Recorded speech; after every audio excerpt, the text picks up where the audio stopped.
What is something about yourself that sounds totally made up, but is 100% real? My dad's name is Luigi and my uncle's name is Mario. They are brothers. Eater, I forgot to add that my dad is also a plumber.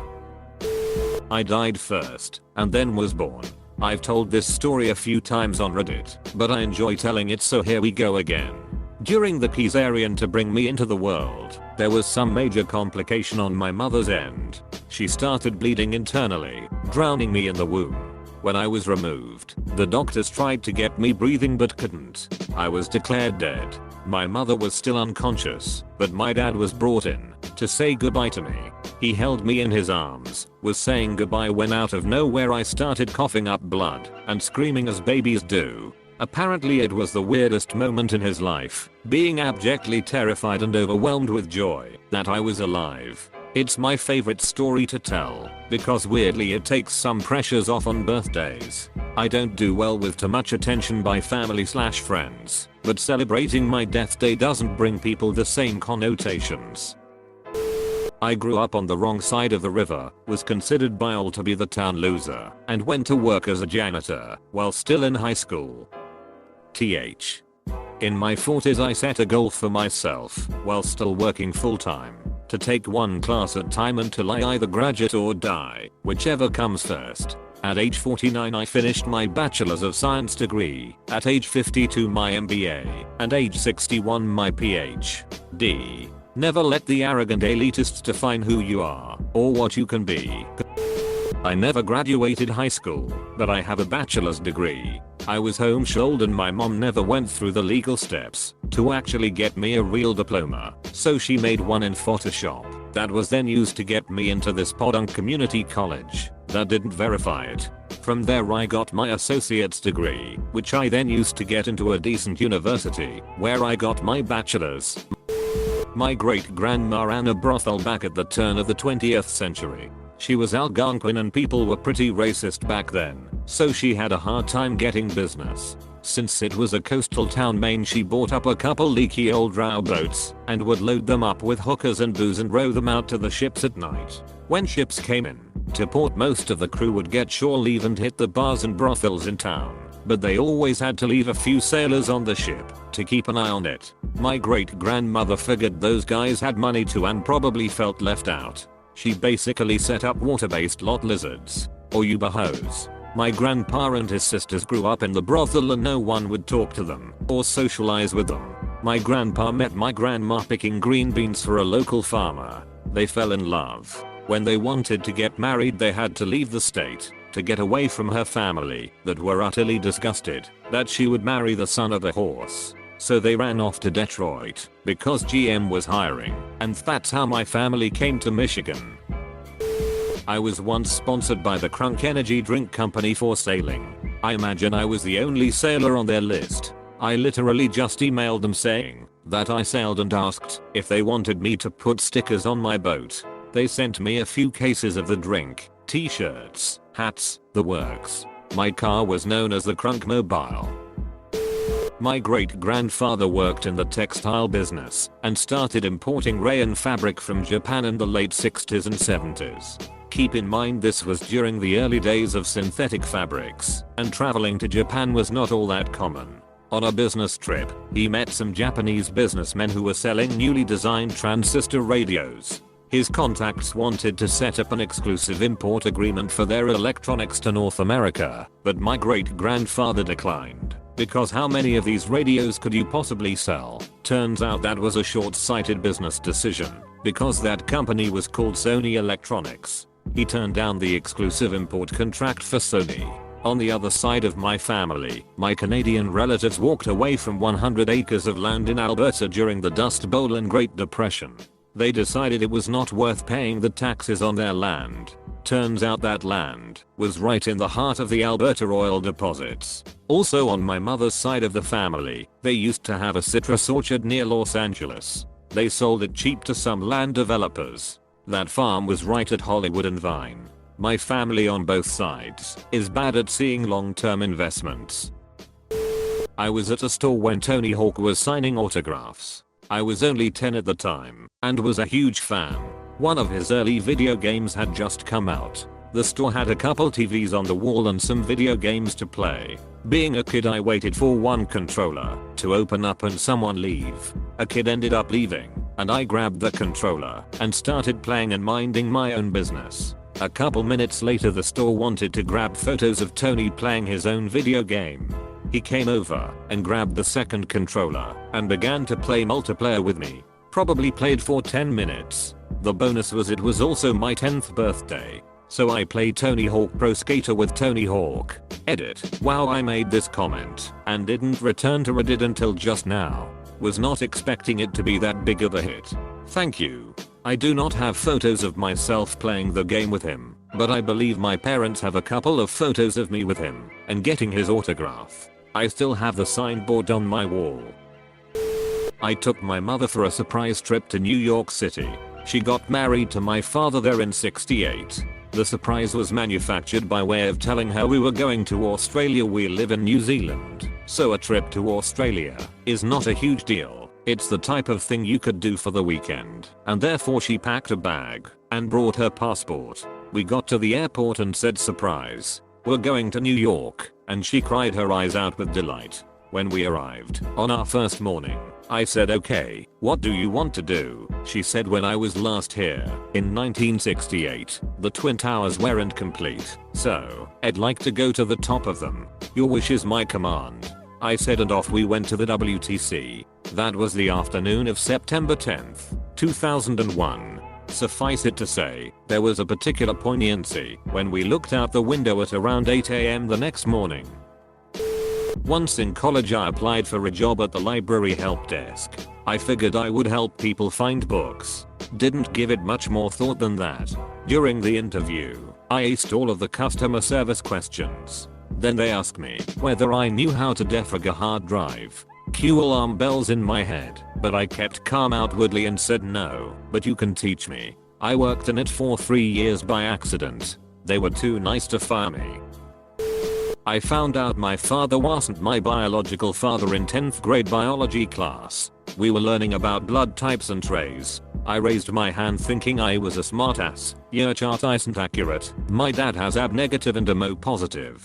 My teacher said, I think your mom has some explaining to do. And we all chuckled. Turned out, he was not my father.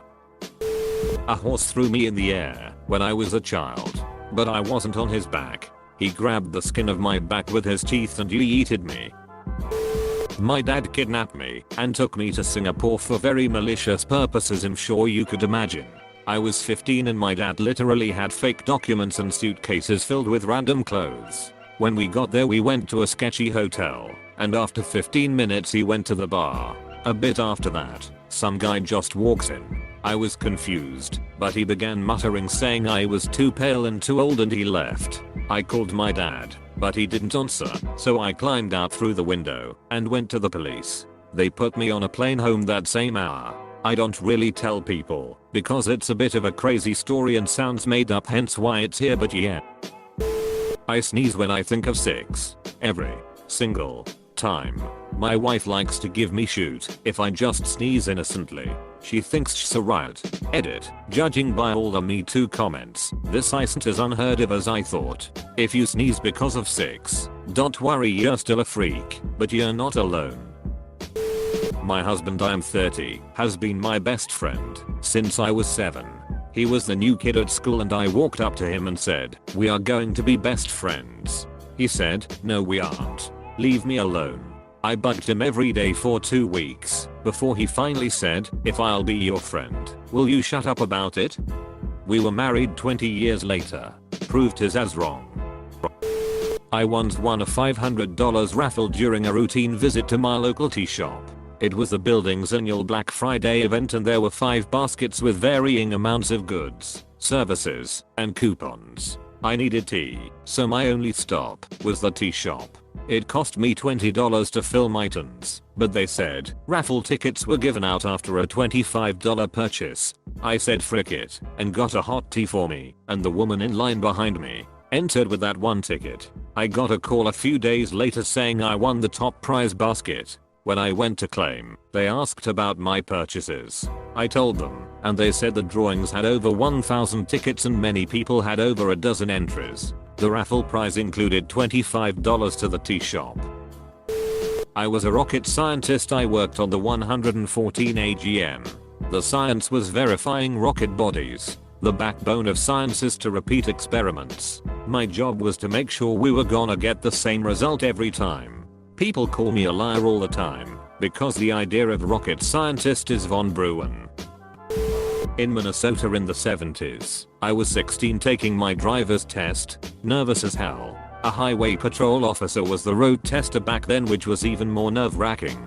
But I thought I was doing pretty good the whole time, because I had lots of practice with my parents. Then towards the end of the driving test, I was at a T intersection across from a hospital. I was hesitant to turn onto the road because traffic was busy. I could tell the officer was getting a little impatient, but he was nicely telling me to be a little aggressive. Suddenly at the hospital across from us, someone pushed out a screen from a window on the 3rd floor psych ward. A woman jumped out the window onto a garage roof underneath, then jumped to the ground and ran across the road right by us. The officer had me turn around. I was in my mum's car and chase the girl in the neighborhood. When I would pull up to a stop sign during the chase, he would say "Geo, Geo, Geo," just Geo through it. After a while, when she started to get away, he gave up with me being the chase driver and told me to head back to the DMV office. I was a complete shaking mess at this point, ready to accept the fact I would not get a license anytime soon. Devastating for a 16-year-old boy. He grabbed my score sheet, said "You passed," and handed it to me. I got an 88 score. He ran to his HW patrol car and tore off to continue the chase. I go in the office a complete mess. My mom was already really nervous because we were gone so long. Then she saw me looking like a ghost. She said what happened. Told her I passed. Then told her the story on the way home. She wasn't amused and pretty pissed at the highway patrol guy. When I tell the story, I say no BS. Just ask my mom. My grandpa left his royal status to marry my grandma. My great-great-grandfather was a Pinkerton detective, acted on vaudeville, and had 5 wives in 2 different states that knew nothing of each other. He also slightly changed his last name each time and never got caught until Ancestry website happened. Lol. Sounds a bit like my great-grandfather. He had a wife in France and then 2 in the US in neighboring counties. He was caught though. My great-grandmother was wife #2. She found out about wife #3 and divorced him. No one knew about the first wife in France until I pulled his service records from WWI. I can smell some illnesses and chronic symptoms. My sense of smell is normally pretty average, but I can sometimes smell if a person is sick before they start showing symptoms, and have been able to identify/predict 2 seizures, a diabetic blood sugar drop, and multiple chronic migraines before they happened. I won 2 TV game shows. The $10,000 Pyramid won $10,300 in 1975, and Sale of the Century was on the show for 9 days, $1.34K in cash and prizes in 85. I was born 12 weeks early, and was nearly born earlier. My mom had a weak uterus from endo, so they had to push me back and stitch her up. The doctors told my parents to expect me to be unable to breathe, walk, etc. on my own. The doctor performing the C-section nearly dropped in surprise at how hard I was screaming and flailing. I do have a few health problems, but it could have been much worse. Editing since others are mentioning their experiences and health issues. I had hydrocephalus. It was treated poorly. The doctor thought I was fine, and my parents were overreacting. When I was seizing and turning colors, it was treated, and now had 6 feet of tubing in the form of a shunt, as well as seizures I'll never outgrow. Fear treated with medication. Otherwise, outside asthma and other smaller things, I live a normal life. I graduated high school a few years ago, and hope to be married soon. Edit 2. Thank you everyone for your stories. TBH, I'm a bit overwhelmed. I didn't expect my comment to blow up like this. I'm going to do my best to respond to everyone, but I apologize in advance if I don't. I promise I'm reading every comment, and they all mean so much. When my mom was in grad school she took several labs where she worked with cadavers. Because my dad worked nights she often had to take me to class with her and she'd usually just plonk me down on the table with the cadaver while she worked on it. I'm one of very few people outside WW1 to live through mustard gas. So rare the doctors 1995 no internet had no idea how to treat me. I have phytophthirmatitis, which is a big fancy word for I can't get acidic juices lemons, limes, apples, oranges, etc. on my skin and go out in the sun. Turns my skin brown like a rash. Doesn't hurt or itch, just discoloration. Happened 3 or 4 times in my life. I'm blind. Many online commenters think that I'm lying. If I wanna lie, I would rather tell everyone that I'm a rich traveler. I cannot see 3D effects in movies or games. I didn't know that until a friend showed me his new Nintendo 3DS, and I asked him whether this thing was a scam because it didn't look any different to me than a normal DS. We had a fight over this because we both thought the other one was bullshitting him. You're holding it wrong. How the frick do you not see this? Are you freaking kidding me right now? There's nothing 3D about this thing. I got ran over by a car, but the driver didn't see me and proceeded to back over me. Edit. Thanks for all the kind words. I'm shocked at the amount of people who said that this happened to them or someone they know / knew as well. The world really is a weird place. And for all who are asking, my legs are perfectly fine now. On a side note, I actually really enjoy running. It's one of my favorite things to do. No, I'm not from China, nor have I ever lived there. I'm American. I don't quite understand why people are asking this. Edit #2. A couple redditors have pointed out to me that it's because killing someone in China is apparently less expensive, which is a horrifying thought, but thanks for the explanations. Edit #3. How is my mental health? Was I traumatized? Well, it very freaking terrifying at the time, and I was definitely scared of cars afterwards. But if you're asking if I'm feeling any trauma to this day, then I would say not very much if at all. Thanks for asking though. My dad invented the hamburglar. Worked during the summer at some kind of hotel / summer camp for people from Eastern Europe, and one of my colleagues, the cook, found a wounded crow, healed it and then trained it. The bird would sit on her shoulder when she was cooking, would come to her on command, and would share cigarettes with her also while cooking.